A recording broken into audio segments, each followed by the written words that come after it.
On this occasion, Trump was right, and so were we. The new breed of trade deals are not only or even mainly about tariffs on goods at the border. They're also about services, including our health service. And these documents make clear that for the US, to quote page 41 of the third meeting report, and I quote again, everything is included unless something is specifically excluded. They want, I quote, total market access as the baseline assumption of the trade negotiations. Total market access. But surely you can't believe that British officials would demand the NHS be excluded. Apparently not. In fact, on behalf of the Conservative government, officials reassured their counterparts that the US should expect the UK to be a liberalising influence, and that together they could fly the good flag for services liberalisation. That's a green light for breaking open Britain's public services so corporations can profit from it. So now we know, direct from the secret reports, that they never wanted you to see. The US is demanding that our NHS is on the table in negotiations for a toxic deal. It's already been talked about in secret. That could lead to runaway privatisation of our health service. Mega corporations see Johnson's alliance with Trump as a chance to make billions from the illness and sickness of people in this country. And if the Conservatives have their way, and this deal goes forward, the changes I've revealed will be almost irreversible. Officials have discussed a system that gives corporations the power to sue our country. This is not only a plot against our NHS, it's a plot against the whole country. These sellout negotiations with Trump cover everything from food safety to gender discrimination rules to workers' rights. I'll leave it to you journalists as experts to comb through these secret reports and expose the biggest threats. But let me give you a few pointers.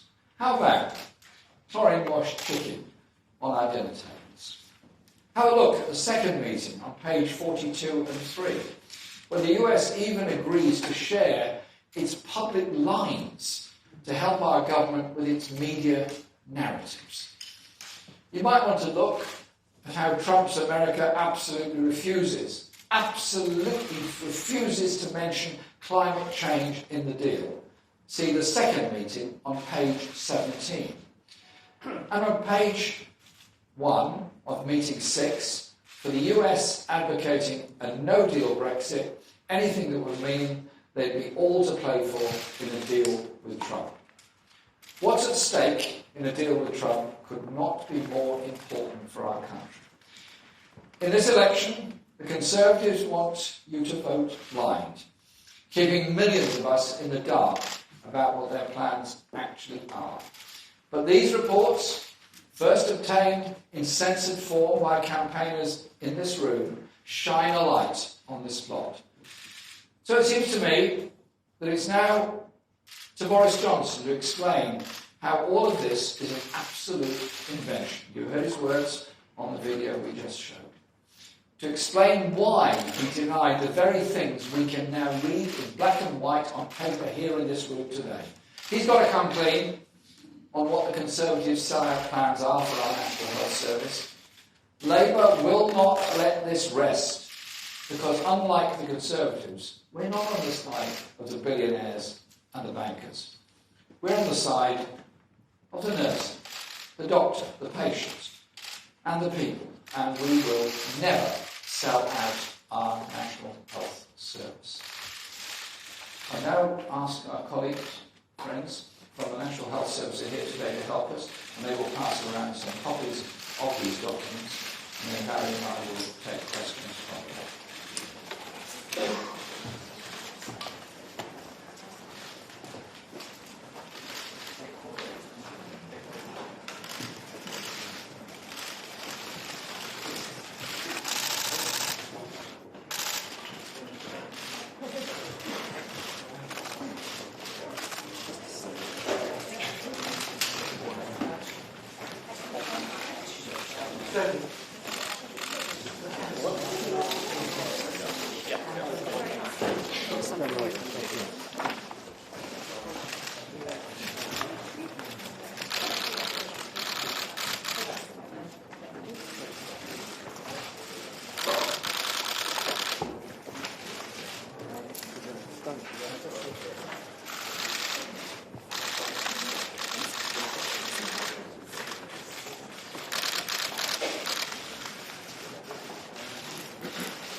if everybody has now got a copy, we need one. Thank you to Christmas elves. Thanks so much, guys. Is there somebody who can lower the rostrum a bit so I'm not confused by our colleagues over there? Okay, so we'll now take questions in groups of 3. If I could start with Beth Rigby from Sky, Lady Wiener from ITV, then Laura Kunstler, BBC. So, Beth. Oh, right, sorry, have we got a mic? There's a handheld coming to you. Thank you. Jeremy Corbyn, just 2 questions. Firstly, are you saying that any trade deal with the US would be impossible without putting the NHS on the table? And just on the issue of trust, you're suggesting to the public today that they shouldn't trust Boris Johnson on the NHS, but of course the Chief Rabbi suggested yesterday that the public shouldn't trust you to protect all minorities in this country. You didn't apologise last night over the issue of anti-Semitism in the Labour Party. Is that because you think the Chief Rabbi is wrong and you haven't done anything personally wrong? Thank you. And then Libby.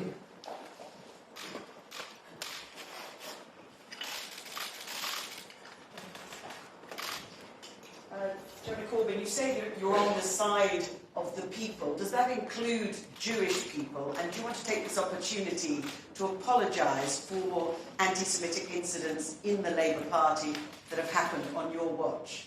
And Libby, do you have a question about the issue that we're actually discussing today? Or was that just an opportune moment to get a dig in about something else?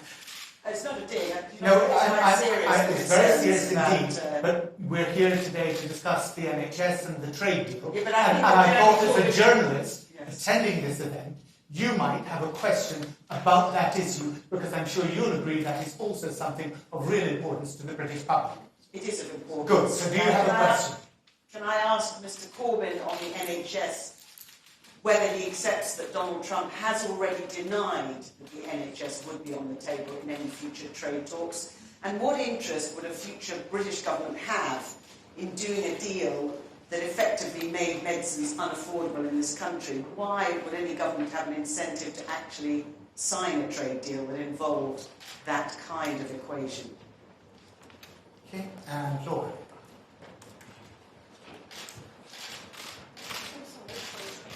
Thank you very much, Mr. Gardner. It's no secret that American companies want access to the UK drugs market. But in these piles and piles of documents, do you have evidence that UK ministers agreed that a health service should be part of trade talks? Because the two are different things. And just on a brief point, again, Mr. Corbyn, you were given the opportunity last night several times to apologise to the Jewish community. One of your shadow ministers, Niall Griffiths, has said that the Labour Party should apologise to the Jewish community. Have you changed your mind this morning about saying that? Okay. Thank you for your questions. I made it very clear anti-Semitism is completely wrong within our society.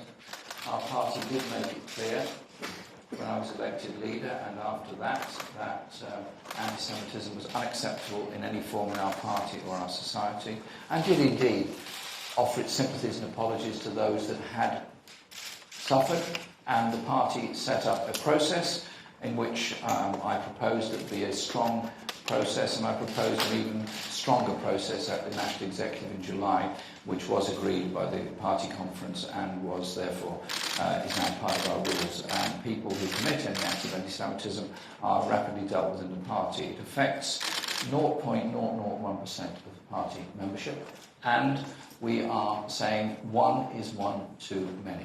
And I acknowledge what the Chief Rabbi said yesterday. I would also point out that very large numbers of other people in the Jewish community have made it very clear that they do support Labour, that they do recognise my absolute commitment that every community in our country will be safe under a Labour government, and that we will work with every community in this country to ensure their safety, protection of synagogues, mosques and temples, schools, cemeteries, and anything else that affects the life of a particular community. We've made that abundantly clear, and I will continue to make that clear, because we have to be one society. We have to work together to defeat the rise of the far right and the scourge of racism within our society. And that is exactly why we published our Race and Faith Manifesto yesterday, which made that very clear in relation to all communities. Abuse of a Jewish family on a train is vile and wrong. Abuse of a Muslim woman walking down the street is vile and wrong. None of it is acceptable, and none of it will ever be acceptable, either within our party, by our party, or by a government that I would be proud to lead, that would be the most anti-racist government you've ever seen, because that is what I've spent my whole life doing, fighting against racism. And I will die fighting against racism in any form. It's a poison and a scourge. The other points have been raised, Barry will answer some of them, on the National Health Service. If you want to know whether nurses were involved in these talks or not, then they sanctioned the talks. They're obviously fully aware of the talks, and they're the ones that were declining to make the documents published and public in the first They place. read the talks from the start. And we know that George Holdenbury has been involved in those talks as a government minister. So, yes, look, in effect, there are four ways in which a trade deal can... most of the questions revolve around the same issue, so let me try and deal with it. There are four ways in which a trade deal can undermine our NHS. By the way in which disputes are settled, by what is included or excluded, which is sometimes called the negative list system, by the patenting regime that is adopted, and that's the importance of extending the life of those drugs so that the drug companies can gain more money from those patented drugs without the use of generics. And the fourth way is indirectly through the data regime, which we in the NHS have the best data in the world. It's been collected the longest, and it's the most comprehensive. And so big pharmaceutical companies want to get that data in order to be able to produce more drugs that they can then patent and sell back to us. And the control of that data regime is incredibly important as well. So all of these things are the ways in which a trade negotiation, a free trade agreement, can impact on our health services in this country.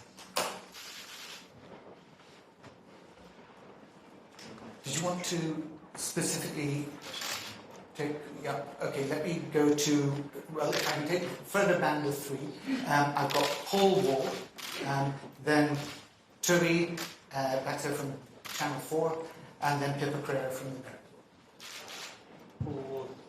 Is this working? Mr. Corbyn, given what you've outlined today, are you also suggesting that a Labour government would legislate to stop any of these trade practices happening? Would you legislate to protect data in the NHS? Would you legislate to make sure, for example, that there is no power to sue the NHS and that there is no power to engage in services liberalisation? And a second one, can I just ask, you've always said that this election is not about you, but do you agree with Lord Kerslake then that he was right to suggest that your leadership would actually be part of a conversation with the Liberal Democrats and the SNP in the event of any hung parliament? And then Toby? Sorry. Victoria MacDonald from Channel 4 News. Two questions. I didn't quite understand your reasoning on the trade talks, because it isn't the case in any trade talks that the Americans, for instance, would put everything they want on the table and it's up to the British government to then negotiate a way to a position that they want. Secondly, Mr. Corbyn, you've taken a neutral stance on Brexit, but isn't it the case that if there was no Brexit, this wouldn't even be on the table? We wouldn't have a forest of papers sitting on our knees now, because we wouldn't have to negotiate a trade talk. And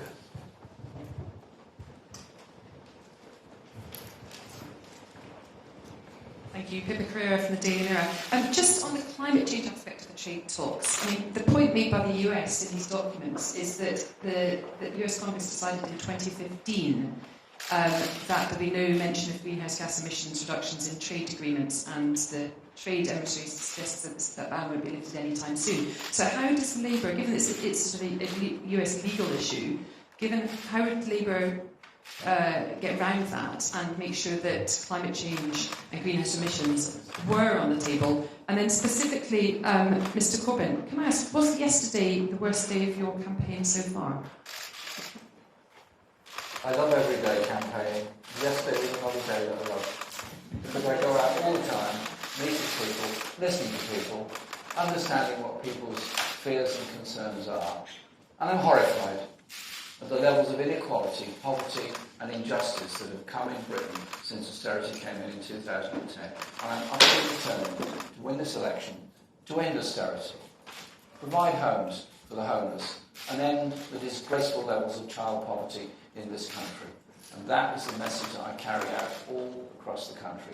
I'll be doing that today and every day up till December the 12th. On Paul's question, there are no talks with any other parties. We're fighting this election to win it. We're not fighting to form a coalition. We're not fighting it to do a deal with other parties. We're fighting it proudly as the Labour Party on our manifesto. And I hope we move into government on December the 13th to start righting some of the wrongs and injustices that austerity has brought to this country. And I'm proud of the manifesto on which we're fighting the election. On the point about trade talks, and Barry will deal with this as well, and the point that Vicky made about no deal. Well, it's Boris Johnson that has tried to threaten a no deal exit from the European Union and keeps on pivoting to say that he would do a special trade deal with the United States. And I think these documents show the nature of those talks. And when talks reach a point where they're exchanging text, it sounds to me like they're getting awfully near to some form of agreement and the dangers that go with it. Our strategy, as you know, is that within 3 months we'll negotiate an agreement with the European Union so that we do have market access to Europe and we protect the Good Friday Agreement, and within 6 months we'll put that to a referendum alongside Remain. So there will be an option to leave the European Union but not wreck all our very important trading relationships with Europe, or to remain within the European Union. That is a way of bringing people together, and our party is determined that that will be what we will do in government. The point about the legislation that we would introduce, or the system we would adopt, are quite simply this: we will not accept the idea that there is investor protection in the way in which trade deals are run.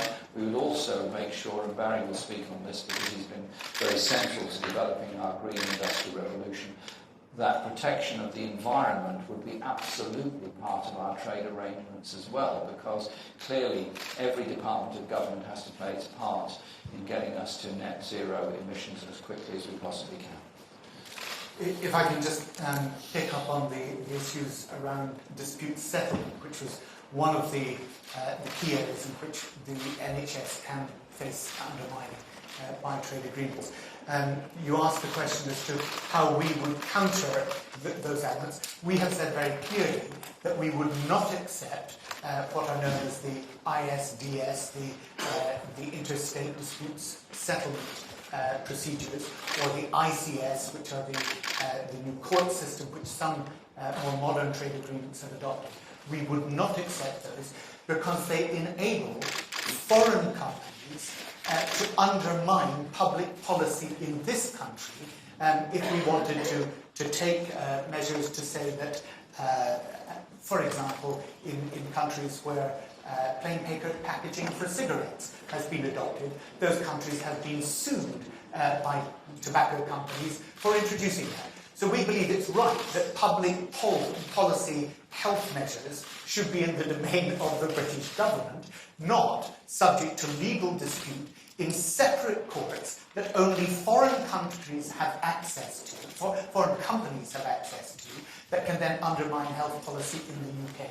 That's absolutely central to what we've said. The government has refused to adopt that position repeatedly in debate in the House of Commons, in the committee when the trade bill was going through. And in a similar vein, we've also said that we wouldn't accept the negative list procedure. And again, that's important because on a negative list, effectively what you're saying is everything is open to competition. All services are open to competition except those that are specifically mentioned in the agreement. Now, of course, what that does is it does not enable you to future-proof your system. What about new treatments, new services that are discovered? Constantly happening in medicine, they would be open to competition straight away, instead of being able to be directly provided by the NHS.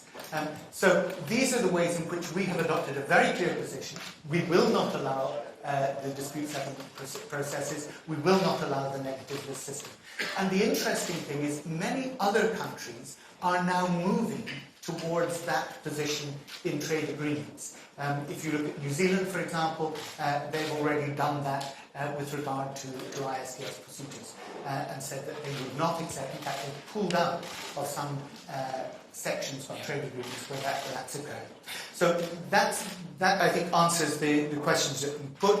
Can I add to yeah, that please. on generic medicines? We announced at our party conference a policy of extending the provision of generic medicines within the NHS, particularly where the patents have been obtained by a pharmaceutical company, but there's been a very big public contribution towards the research costs of those medicines. Now, I recognise research in medicines is expensive, but we also recognise that the patents go on for a very long time, and these documents indicate why that is, in order to actually falsely keep medicine prices up. And so we will also be rolling out during the term of the Labour government a manufacturing facility for the NHS to manufacture its own generic medicines, which again would make the medicine supply cheaper. Many people who use the NHS, I'm sure everyone in this room uses the NHS, are completely unaware of the prices the NHS pays for medicines, because the NHS is quite rightly free at the point of need. And we're just pointing out that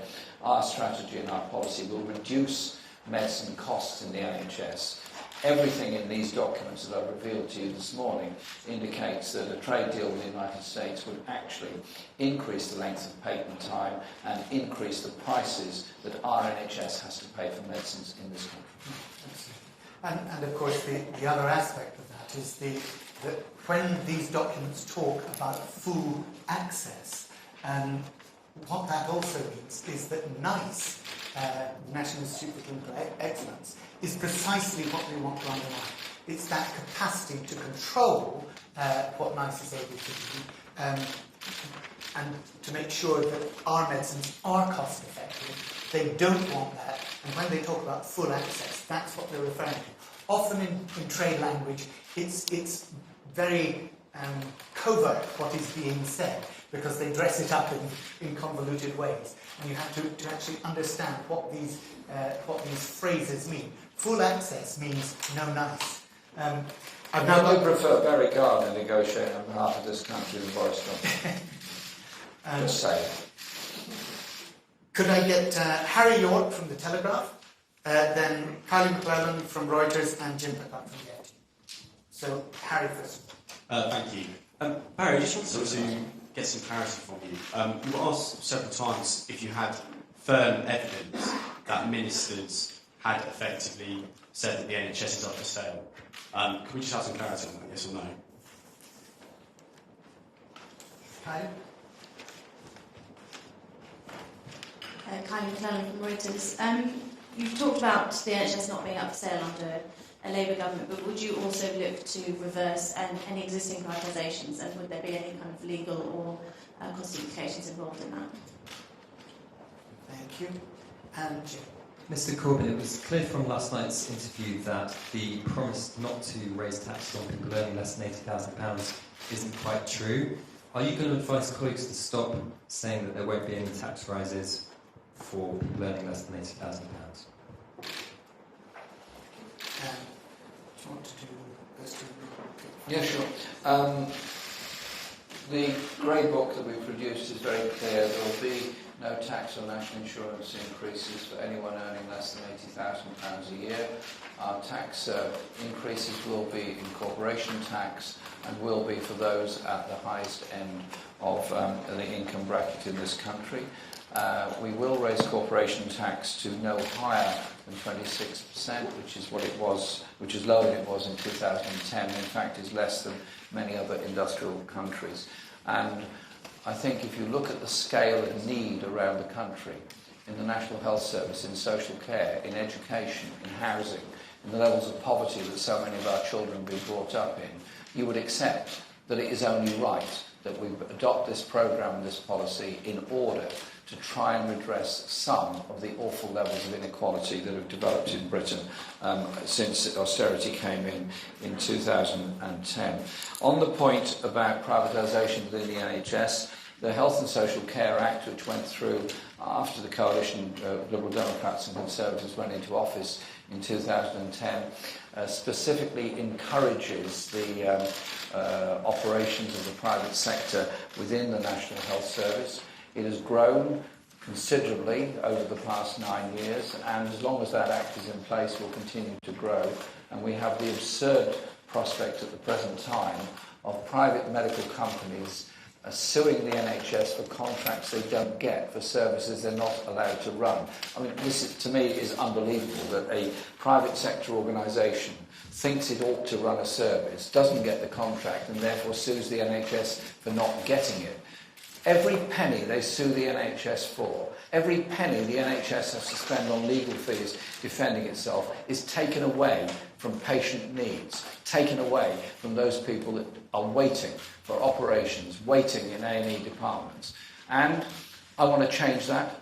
I want to end that part of the Health and Social Care Act and instead start reversing that process to bring the private services currently operating in the NHS back into the family of the NHS, so everyone working for the NHS is an NHS employee working together as one community rather than this miasma of different companies running different parts of hospitals and all the administrative problems that come from that.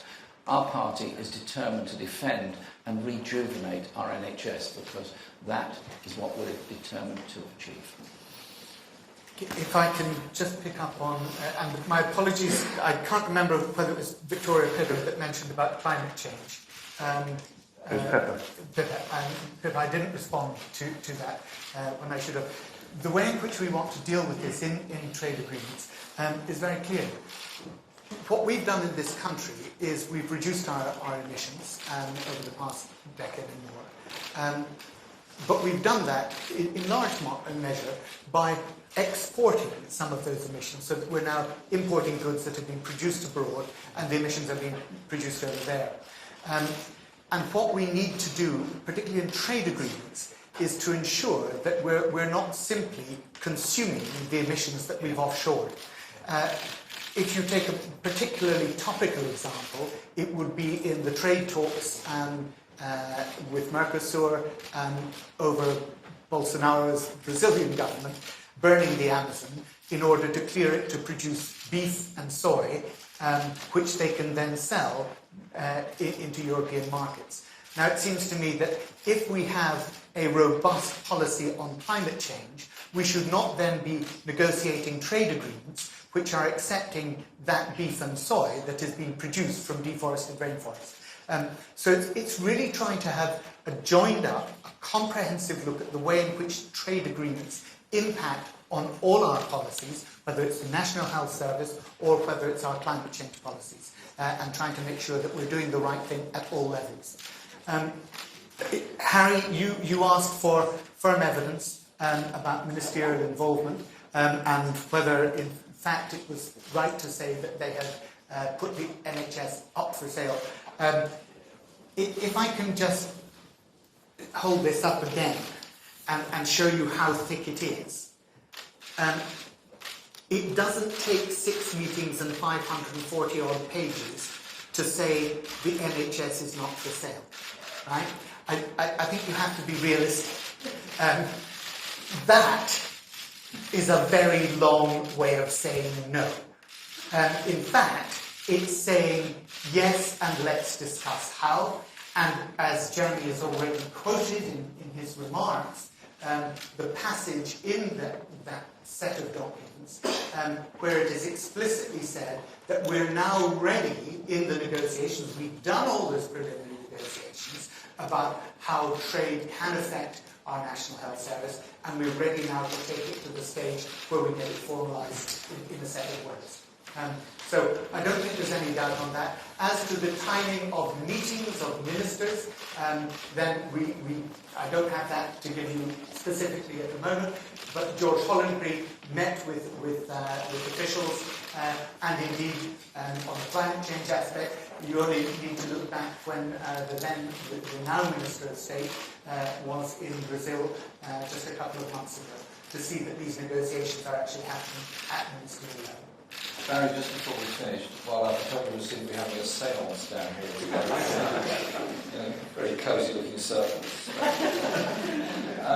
The point about environment and climate change, this is obviously a very important part of this election campaign and very central to our policy. We will be including issues of climate change as part of our strategy, where we got this country to become one that declared a climate emergency. And Barry's quite right, we cannot go on luxuriating in the idea we're reducing emissions whilst at the same time importing goods that we know have been made in the most appalling circumstances or done the most appalling damage to the natural world, such as the burning of rainforests in West Africa or Brazil. And so this is one of the many step changes that the Labour government will bring to the way in which policies are developed in this country. Okay, ladies and gentlemen, thank you very much for your attendance this morning. And can we say thank you very much to our friends from the National Health Service for all you do in your work for the lives of all of us, and of course for your help this morning in the treaty documents. Thank you very much. You're welcome.